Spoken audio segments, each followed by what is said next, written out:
understand the concept behind it and then do some further reading from like what you bring up, basically.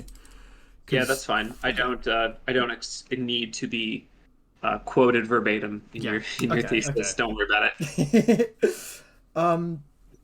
But yeah, so first of all, just have like a couple questions on just YIIK, a postmodern RPG, just as a whole.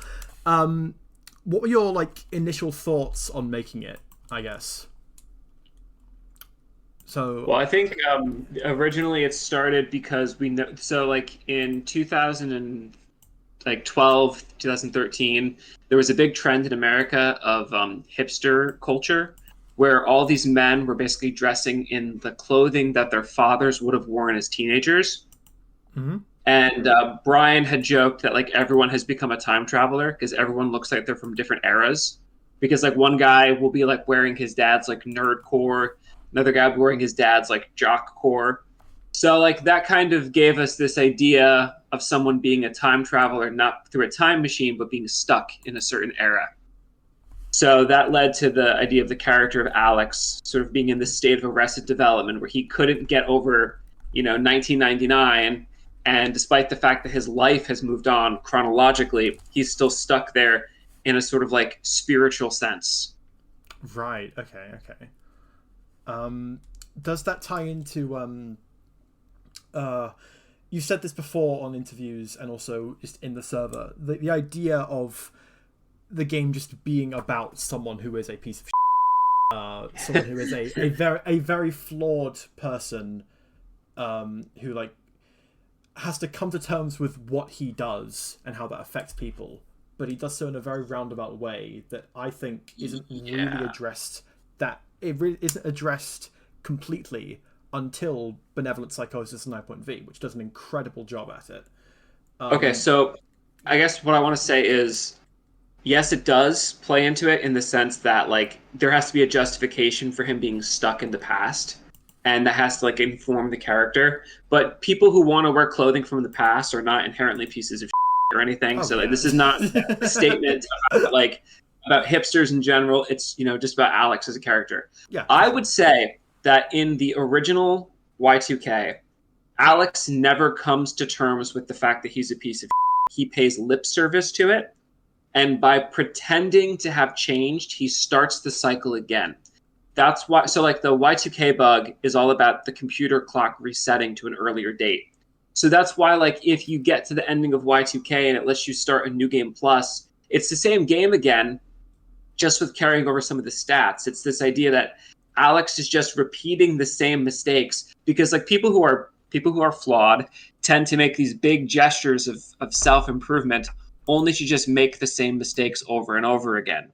So really, Alex does not come to terms with it. He has a moment of lucidity and then pretty much just goes back to being who he was, only to repeat the cycle at a different time and place. But I've got the biggest smile on my face right now because that is the coolest thing ever. Like recontextualizing New Game Plus as just being like a continuation of a cycle. Oh, I really like that. That's amazing. I guess like so. The game came out, and I think now on Steam it's like moved to be like very positive or mostly positive reviews on Steam, which is incredible because people have actually played the game and realized that it's really, really good. But what were your thoughts on like the initial reception of it? It was disappointing, obviously. We didn't think people would take it so personally. Like we didn't think that people would think that the game was really about them, and I think that was a big reason a lot of people were upset by the original. Like, we knew that the game wasn't perfect. We knew that like, some areas were bland and, the combat wasn't perfect and it had bad load times. But we didn't expect that it would be like hated to such like an extreme degree. So, it really caught us off guard. Like we didn't expect people to say it was like perfect or even say that it was like like a really good game or even a decent game. We kind of just expected that it would be all over the place. Like some people would like it, some people would go, "This isn't for me." But the extreme vitriol was pretty surprising. Yeah. So I was introduced to the game through its just general negative perception. Right. A lot of people were like talking about the game, talking about how it was the worst thing ever, and then I was introduced to the game in that state. I think a lot of people have been introduced to the game with that same level of vitriol that a lot of people initially thought of it. Does that change the way that you yourselves see your own game? I think not really. The only thing that it does is it makes it an uphill battle for the game. The game has to try like hard to win you over, and perhaps the first version of the game isn't capable of doing that. I think the only it does not make me feel differently about the game. I will say when people ask me what I do for a living at parties, I really don't like that question now. Because if you say you make games, you're like, "Oh, what game is it?" And then, "Oh, let me look it up." And that's happened to us over the years. Yeah. People have immediately found articles about the controversy, and then now you're at a party talking about the defending yourself. That sucks. Yeah. But it doesn't make me think about, because I understand that if somebody frames a piece of art in a negative way, you're going to, and it's your first introduction to it, you're going to view it through that lens. Even if, let's say if someone tells you that the artistic intent is to offend the audience, and then you watch the movie or you play the game with that in mind, you're going to be looking for reasons to be offended. So every single person who's played Y2K being told it was the worst thing in the world, they were primed to feel that about the game. And that's not their fault, So it's just kind of the way that the meme developed, because originally the accusation was the game was transphobic, and then the game was racist. And then eventually it changed from those things, because it wasn't true, it didn't stick, to this is just a bad game. So you saw the meme evolve. So the lens that people were using to interpret the game was evolving with the meme. Yeah. The whole thing with the parties, that sounds really awful. I'm really sorry you guys had to answer those questions in such a way. I mean, hopefully things will improve now, because it has been an incredible thing to see. Because I played the game. I got it for myself as a birthday present back in 2022. I played through the game and I was like, "Oh, this is actually amazing." And since then, I've just been witnessing a journey of it getting more and more positive reviews on Steam. So I'm super excited for the future for you guys and how the game is perceived, because it's gonna be great. I know it. So I guess in that vein, when did you guys start thinking about developing I.V? Well,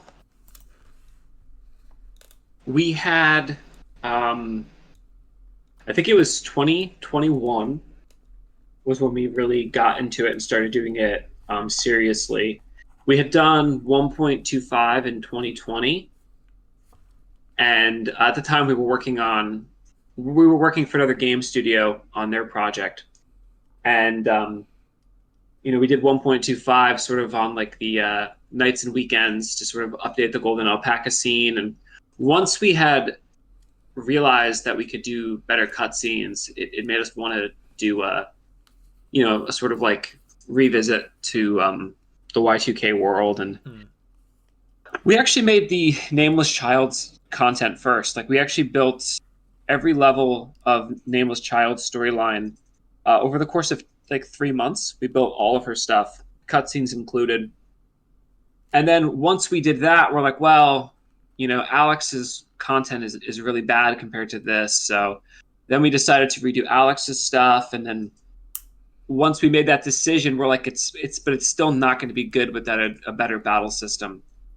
So it was one one attempt at fixing it inspired us to do, different aspects of it. Yeah. So like I would say like between 2021 and 2022 was really how we kind of incepted ourselves into thinking it was a good idea. Okay. This kind of you answered that a little bit. You answered this question a little bit with that one just now, but what were your initial ideas with it? So was everything with like benevolent psychosis, that whole storyline, Mount Onism, Kisage X, like Crow, were they all part of your initial ideas for I.V, or was it just the Nameless Child? Yeah, in a weird way they were. So basically, like we had this idea where we wanted to put something in New Game Plus where you played as a different character.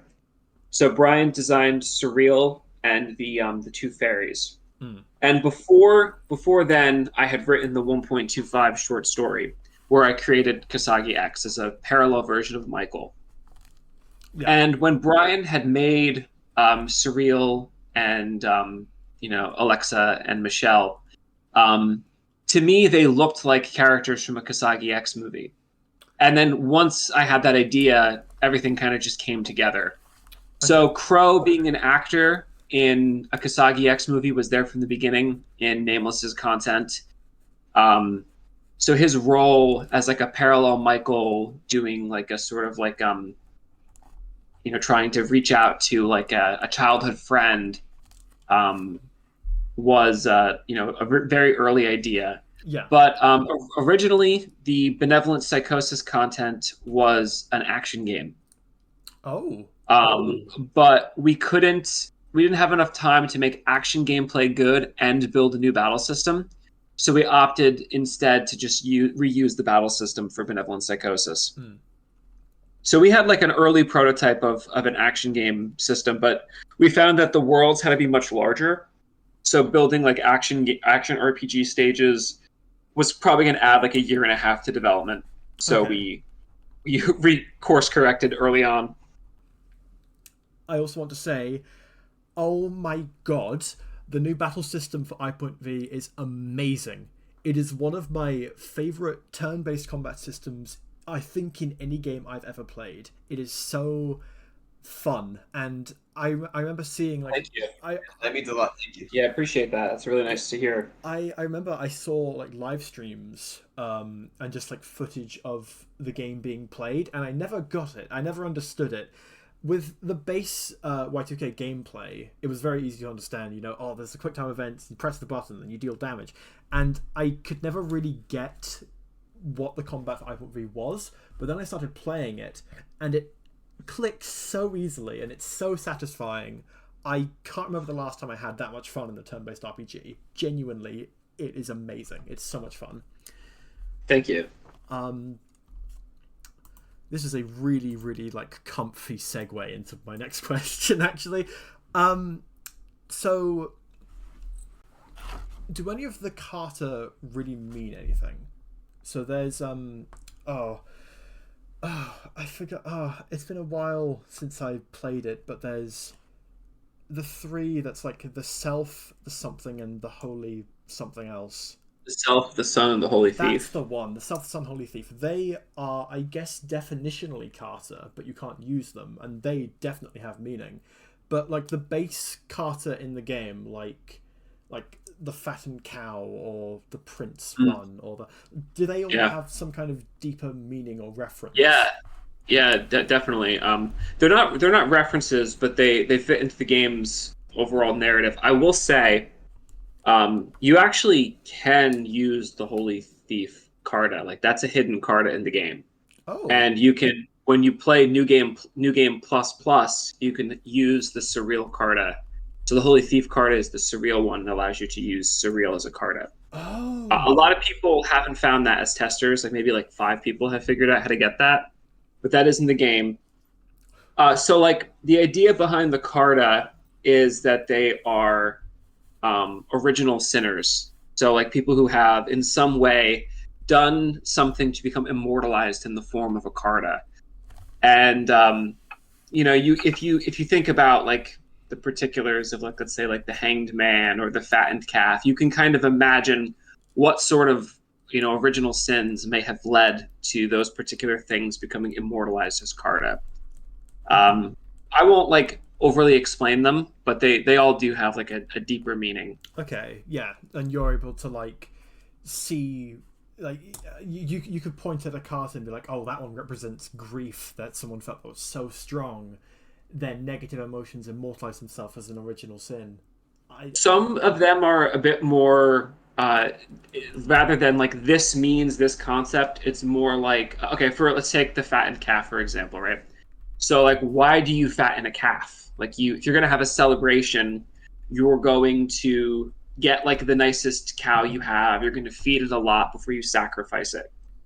So that would be tied, and so what the narrative of that card would have something to do with the misuse of fattening the calf, doing it in the wrong way, creating some sort of new evil. Right. In a way, some of them are victims more than they are actually.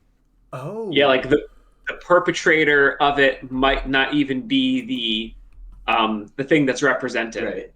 Okay. So like the noble thief, stealing for noble reasons. It's still thievery. It's still wrong, but it's an original version of thievery. So the noble thief, it's a new type of sin. Okay. I think you can see how the logic works. Yeah, no, for sure. That's great. That's really, really cool. I never really thought about that. Huh. So you mentioned it in talking about the Carta. How would you define original sin and original win? So an original sin would be something. It's so like, okay, a great example in the real world would be the nuclear bomb. We had bombs, we had explosives, those things existed, but they didn't exist in the form of splitting the atom, something that could destroy, miles and miles of people and cities, and then leave like a toxic environment in its wake. That was a new innovation in evil when we invented the nuclear bomb. But now that the nuclear bomb exists, we all have to contend with that reality. It now can occur to world leaders to use a nuclear bomb, whereas before the existence of the nuclear bomb, they couldn't even be tempted into using it because the sin had not been invented. So an original sin is inventing a new type of evil that's so profound that it becomes available as a temptation to all other people. Whereas an original win is a personal thing. It is your the reason that they are rare is because, so like the game talks about how the original win is more rare than the original sin. And this is because you actually can't usually see an original win. Usually it's something internal for somebody. So like an example would be the capacity to forgive someone who's harmed you in order to make your life better and their life better. That's something that happens internally. It's not something that brings you glory in any obvious way. An original win might be something like, the first person to realize they can give money to the homeless. Like, oh, this person needs something and I can give them my excess. There was a time in history where no one had done that yet. That original virtue had never been performed. I see. Okay. So an original sin can be made accessible to everyone because it is so vile, but an original win is about self-development and self-improvement. Yes, and it becomes hidden. Like, we can see someone get an original win, but it doesn't become obvious to us to imitate it because it requires us to sacrifice something. Whereas like a temptation to like harm another person usually isn't a sacrifice. It's usually you give into it. You don't have to actually offer any effort. Okay. So how would you say that I.V has been influenced by the perception of Y2K? Because a lot of my perception as to what innocent sins, innocent wins are, the whole existence of benevolent psychosis as being something that I have the exact quote that I think Kisage X says at Mount Onism. Yeah.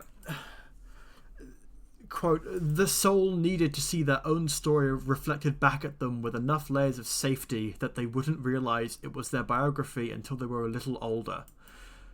In talking about Alex and his original sin that he committed, would you say that a lot of what benevolent psychosis is a direct response to the criticism created by created from the original release of Y2K? Well, okay, so obviously you wouldn't be making the game better had there not been criticism in the first place. You would have just made a new game. Yeah. So like there is some level that it is a response to the criticism.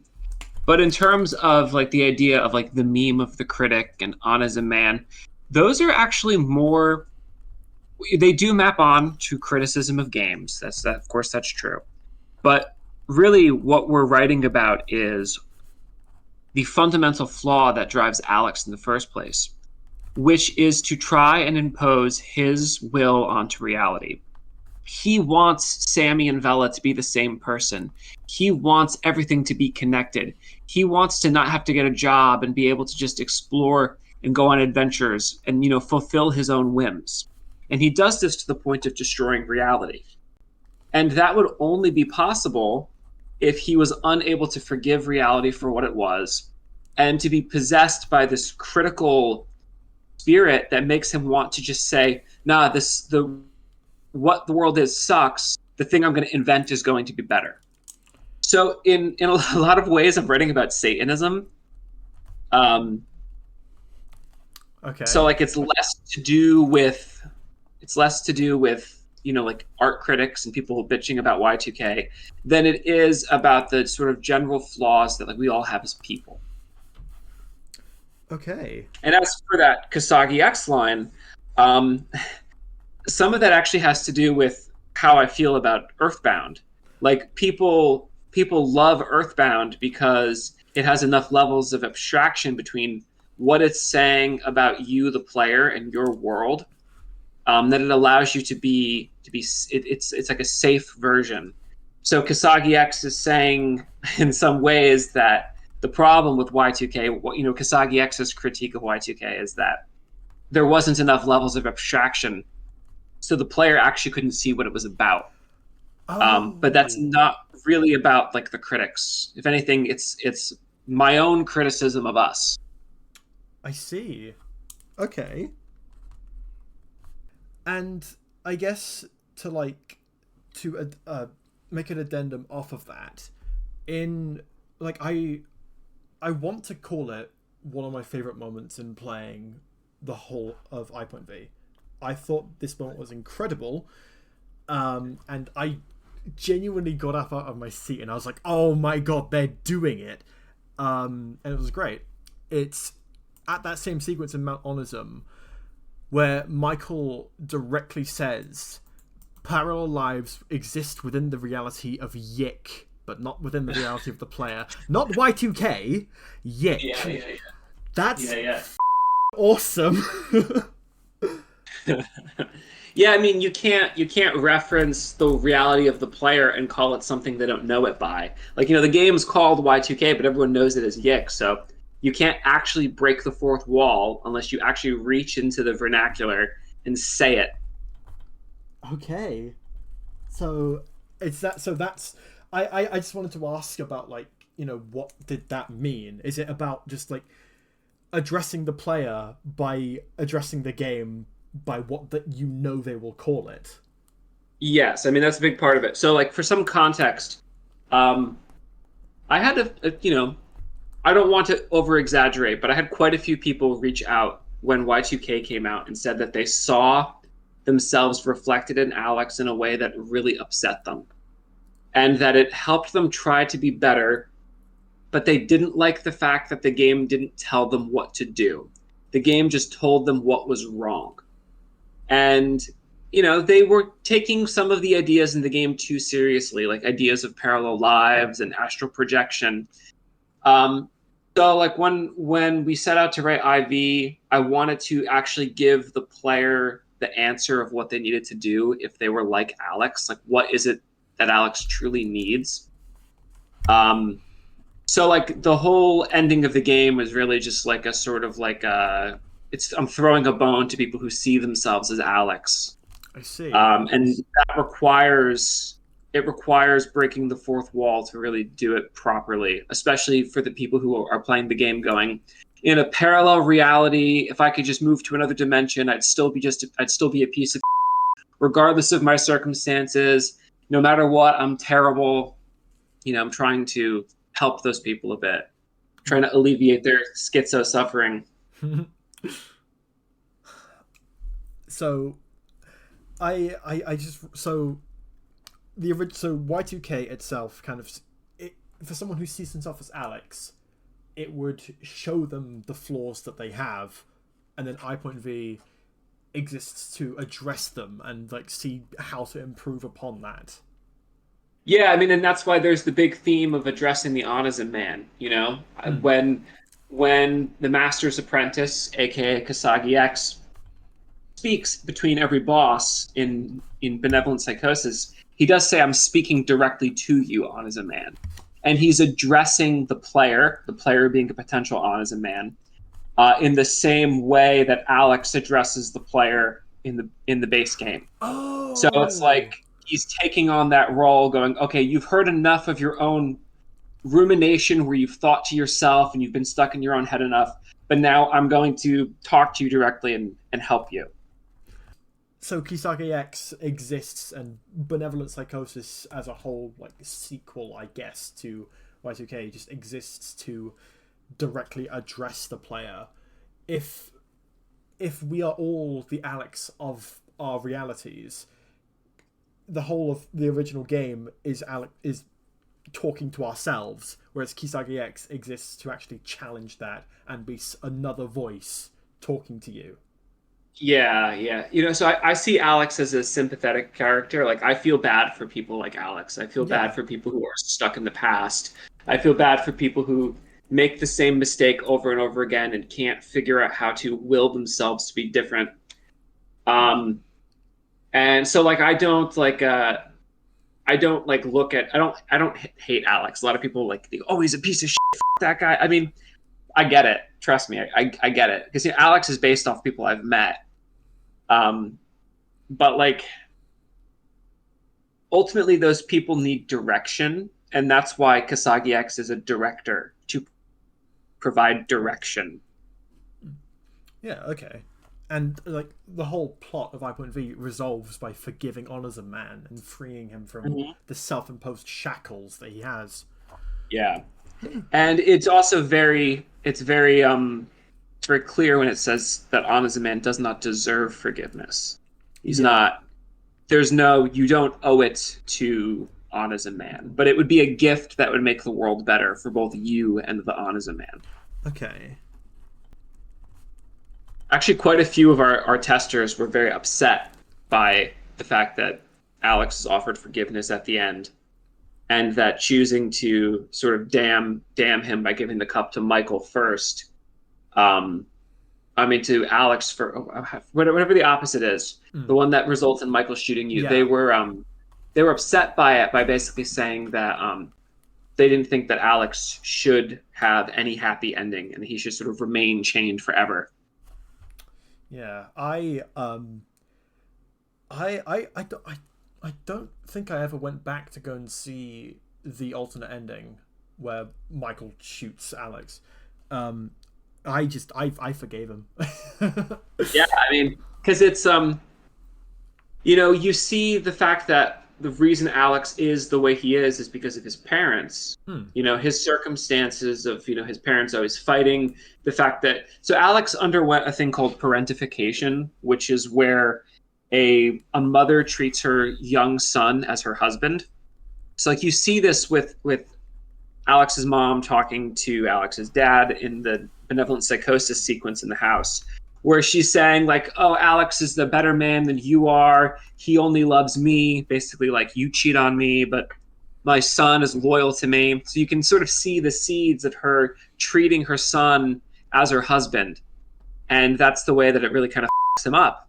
And that's why, all of the women that you encounter in the game are in some ways either a foil to his mother, or they're like a doubling down of it. Like Jocasta being a reference to Oedipus, which is, the famous Greek tragedy where the guy sleeps with his mother and kills his father. Yeah. So it's like very, it's trying to be very on the nose by basically going, Alex is an Oedipus character. That's his problem. Yeah, and that's also like why he's so coddled to just never get a job and never grow up in base Y2K. Yeah, because she doesn't want him to leave her. She wants Alex to be there in the way that his dad wasn't. Yeah, of course. And that leads to him sort of having a weird relationship to women, where he expects all women to be part of his story. Yeah. Where he expects to save the princess at the end. Yeah, no, I get that. How would you like explain Carrie and Allanson? I guess that I interpreted it. It's in a way they're kind of the same person when it comes to like a narrative device. They both fulfill the role of a sister figure who is just not around anymore. When Rory and Alex, the good brother and the bad brother, have this shared lost sister who might have been important, I want you to talk me through that, and like what was like the idea around Carrie / Allanson. Okay, so you have the idea of the parallel lives. Basically meaning that every single person serves the same function regardless of the reality they're in. So it's like in a parallel life, Allanson would be Carrie, and she'd serve the function of being the sister that disappears for one reason or the other. So Alex and Rory are meant to be opposites of each other, whereas Alex is very egotistical and self-serving. Rory is toxically empathetic and toxically deprecating. Yeah. So how Carrie would impact Rory, or how Nameless, let's just call Nameless to represent the two sides of the same character, how Nameless would impact Rory versus Alex shows how the function that you serve in your reality is dependent on the people around you. Okay. So, there was this sort of idea early on where you make this little girl who kind of looks like a female Alex, or at least Alex's sister, and then you make the player question who they are by basically having her first see Rory and then going, that's my brother. And then, you continue to confuse the player by showing a girl who looks just like her with blonde hair in a photo in Rory's room. So it's it was playing with that theme of what's your function in reality? Yeah. There's the whole baseball sequence. It's one of my favorite parts of Benevolent Psychosis. I love that part so much. Thank you. So Cape Juno. It was initially going to be part of the original release of the game, I think. No. Well, it was. No. Was it development? We had done so many conventions back to back that we couldn't keep showing the same content, so we made the Cape Juno sequence just as a way to show off the systems for the game.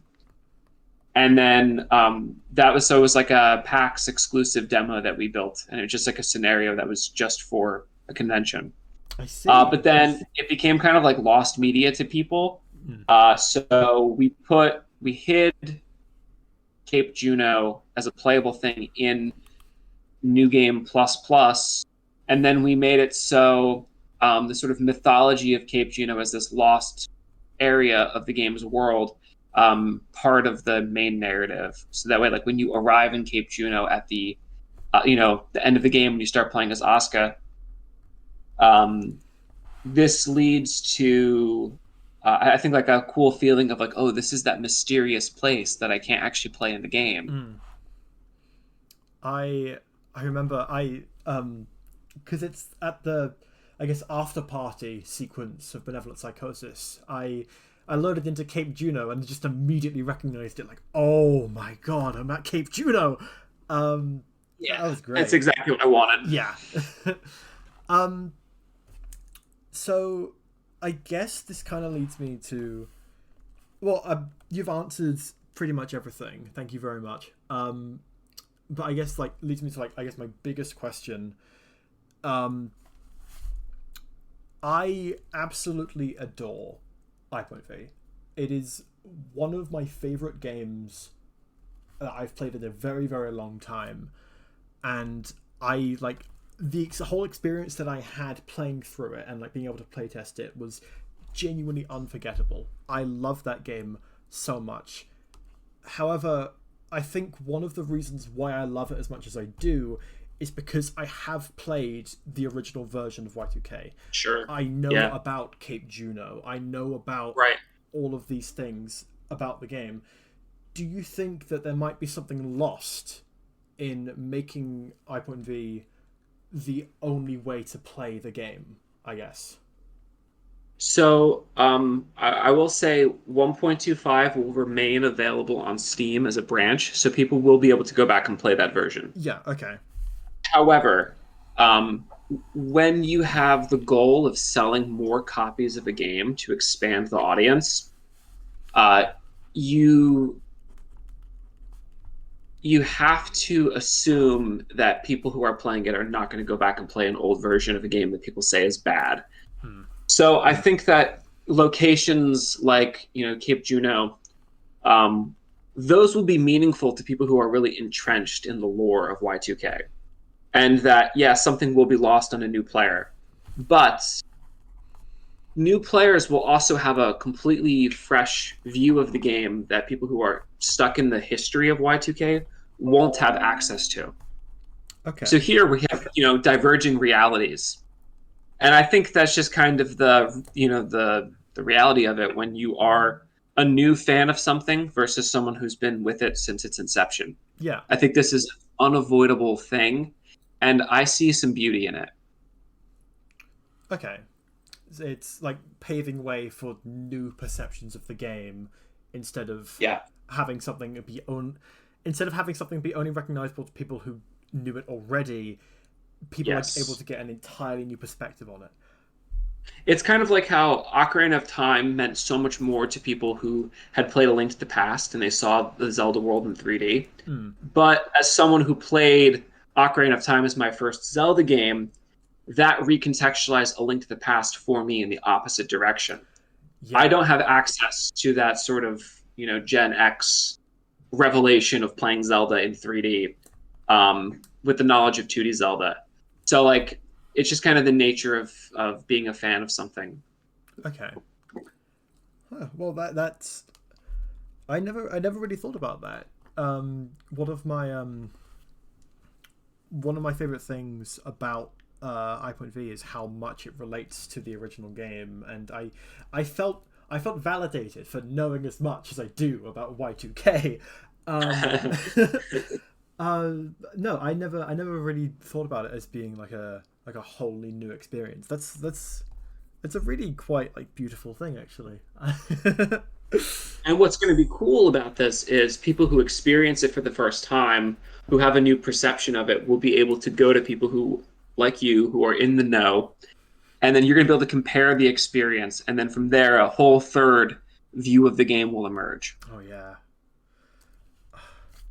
I've tried to recommend it to as many people as humanly possible. Like, oh, you need to play this game right now. It is a free update for a game that's like $15, and it is one of the best games I have played ever. Like, well, thank you. That means a lot. But yeah, that's basically it. I Yeah, I've got again, with like the ethicalities of staging an interview and then citing everything in it.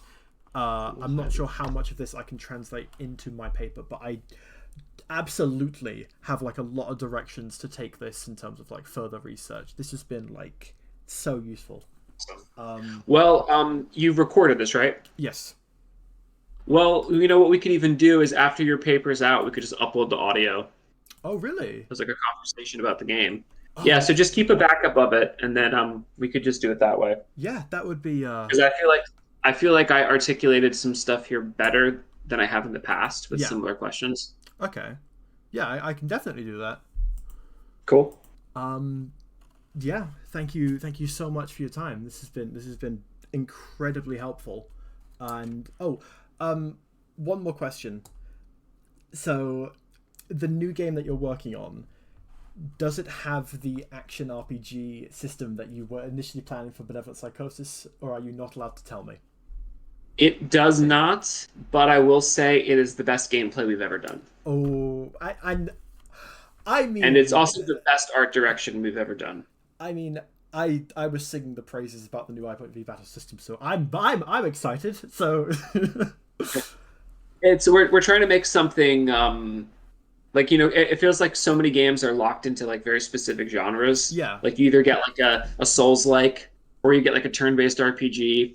Like we're trying to, you know, have something feel a little fresher than sort of like, of course, yeah, a genre game. So that's our goal.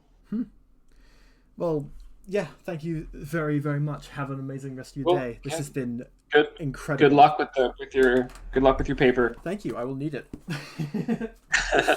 But yeah. Okay, see ya. All right. Bye. Bye-bye.